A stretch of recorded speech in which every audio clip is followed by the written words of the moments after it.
Data centre ఇదే ఇప్పుడు ఏపీలో ట్రెండింగ్ టాపిక్. డేటా సెంటర్తో వచ్చే లాభం కంటే నీటి కొరత, కరెంటు కష్టాలే ఎక్కువగా ఉంటాయని ఓ ప్రచారం జరుగుతోంది. గూగుల్ డేటా సెంటర్తో వచ్చే ఉద్యోగాలు కూడా చాలా తక్కువ అని ఓ వర్గం చెప్పుకొస్తోంది. ఆ కన్ఫ్యూజన్కి, డౌట్స్కి అన్నింటికీ క్లారిటీ ఇచ్చేలా గూగుల్ సీఈఓ ఇచ్చిన స్టేట్మెంట్ ఇప్పుడు ట్రెండింగ్ అవుతోంది. సుందర్ పిచ్చే క్లారిటీతో గూగుల్ డేటా చుట్టూ నడుస్తోన్న దుమారం ఆగుతుందా? అందరి మాటలకు ఆయన సమాధానంతో క్లారిటీ వచ్చినట్లేనా? గూగుల్ డేటా సెంటర్ చుట్టూ రాజకీయ దుమారం. సుందర్ పిచాయ్ క్లారిటీతో డౌట్స్ క్లారిఫై అయినట్లేనా? అందరి ప్రశ్నలకు గూగుల్ సీఈఓ సమాధానం చెప్పినట్లేనా? ప్రభుత్వం ఫేస్ చేస్తున్న ప్రశ్నలకు Sundar Pichai answer. Top search in Google విశాఖపట్నంలో అతిపెద్ద పెట్టుబడి పెట్టింది. $15 బిలియన్ తో డేటా ఆర్టిఫిషియల్ ఇంటెలిజెన్స్ సెంటర్ ను ఏర్పాటు చేయబోతుంది. అమెరికాను దాటి గూగుల్ ఏర్పాటు చేయబోతున్న మొట్టమొదటి ఏఐ సెంటర్ ఇదేనని చెబుతున్నారు. ఈ డేటా సెంటర్ ఏర్పాటు కోసం ఏపీ ప్రభుత్వంతో గూగుల్ కు ఒప్పందాలు కూడా కుదిరాయి. 1,33,000 కోట్ల పెట్టుబడులు, 1,88,000 ఉద్యోగాలు అంటూ కూటమి ప్రభుత్వం చెబుతుంది. గూగుల్ డేటా సెంటర్ తో వైజాగ్ ఐటీకి డెస్టినేషన్ హబ్ గా, ఇన్వెస్ట్మెంట్ సెంటర్ గా మారుతోందని ధీమా వ్యక్తం చేస్తుంది. అయితే ఏపీకి గూగుల్ డేటా సెంటర్ రాకపై రాజకీయ రచ్చ నడుస్తుంది. అటు కర్ణాటక మంత్రులు ట్వీట్లు, ఇటు ఏపీలో వైసీపీ డౌట్స్ వ్యక్తం చేస్తుంది. గూగుల్ డేటా సెంటర్ తో విద్యుత్ కొరత ఏర్పడుతుందని, నీటి షార్టేజ్ ఏర్పడవచ్చని అంటున్నారు. అంతేకాదు, వందల సంఖ్యల్లోనే ఉద్యోగాలు వస్తాయనే వాదన కూడా వినిపిస్తున్నారు. కూటమి సర్కార్ ఊదరగొట్టడం తప్ప గూగుల్ డేటా సెంటర్ తో వచ్చేదేమీ లేదంటున్నట్లుగా ఓ వర్గం ప్రచారం చేస్తుంది.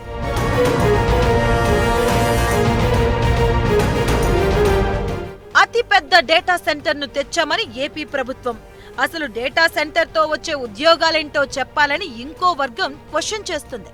అయితే భారీ డేటా సెంటర్ ఏర్పాటుకు వైజాగ్ ను ఎంచుకోవడానికి కారణాలు ఏంటి అనే దానిపై Google chief executive officer Sundar Pichai ఓ క్లారిటీ ఇచ్చే ప్రయత్నం చేశారు.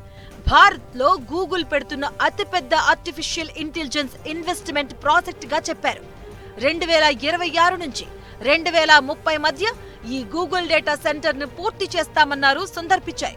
దీనికి 80% విద్యుత్ ను క్లీన్ ఎనర్జీ నుంచి తీసుకుంటామని, సబ్సీ కేబుల్స్ కూడా ఏర్పాటు చేస్తామని అంటున్నారు పిచాయ్. ఇంత భారీ పెట్టుబడి విశాఖపట్నంలో పెట్టడానికి సుదీర్ఘ తీర ప్రాంతం ఉండటం, ప్రత్యేకంగా భౌగోళిక వాతావరణం ఓ కారణంగా చెప్పారు. విశాఖపట్నం లాంటి అందమైన తీర ప్రాంత నగరాన్ని చిన్నప్పుడే చూశానని, ఆ నగరంలో ఓ ప్రత్యేకత, అనుబంధం ఏర్పడిందని, తాను సీఈఓగా ఉంటున్న గూగుల్ ఇప్పుడు ఇక్కడ భారీగా పెట్టుబడులు పెడుతూ ఉండడం సంతోషంగా ఉందని అన్నారు. గూగుల్ డేటా సెంటర్ తో వైజాగ్ పూర్తిగా మారబోతుందని, అనుబంధ రంగాలు, పరిశ్రమలు మరింత వేగంగా డెవలప్ అవుతాయని చెప్పుకొచ్చారు.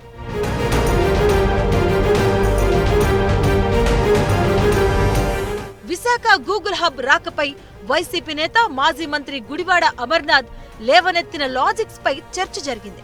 అయితే ఏదైనా ఒక ప్రాజెక్టు వస్తుంది అంటే అంతో ఇంతో లాభమే ఉంటుంది తప్ప నష్టమైతే తక్కువే. గూగుల్ డేటా సెంటర్లో 1,88,000 ఉద్యోగాలు వస్తాయో అంతకంటే తక్కువ మందికే ఉపాధి దొరకచ్చు.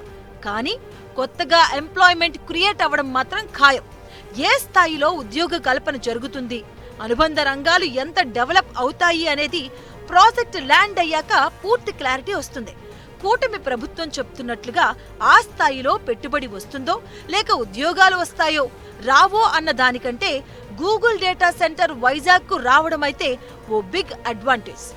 ఇవేమీ పట్టించుకోకుండా కొందరు అనవసర కామెంట్స్ చేసి విమర్శల పాలవుతున్నారు. ఓవైపు ఏపీకి డేటా సెంటర్ రావడంపై కర్ణాటక మంత్రులు తెలియని ఆవేదన వ్యక్తం చేస్తూ ఉంటే, ఏపీలో ఓ వర్గం మాత్రం ఆ డేటా సెంటర్ తో లాభమేమీ లేదని చెప్తూ ఉండడం చర్చకు దారితీసింది. రాజకీయ విమర్శల్లో భాగంగా విమర్శలే చేయొచ్చు, కానీ ప్రతిదానికి వంక పెట్టాలి అనుకోవడమే రాంగ్ అన్న టాక్ వినిపిస్తుంది. దీంతో గూగుల్ ఉద్యోగాలపై కొందరు లేవనెత్తిన ప్రశ్నలకు అర్థమే లేకుండా పోతుందన్న అభిప్రాయం వ్యక్తమవుతుంది. ఇదే సమయంలో వైజాగ్ ఏఐ హబ్ ఏర్పాటుపై గూగుల్ సీఈఓ ఇచ్చిన క్లారిటీతో ఇక అందరి కన్ఫ్యూజన్ డౌట్స్ కు క్లారిటీ వచ్చేసినట్లేనన్న చర్చ కూడా నడుస్తుంది.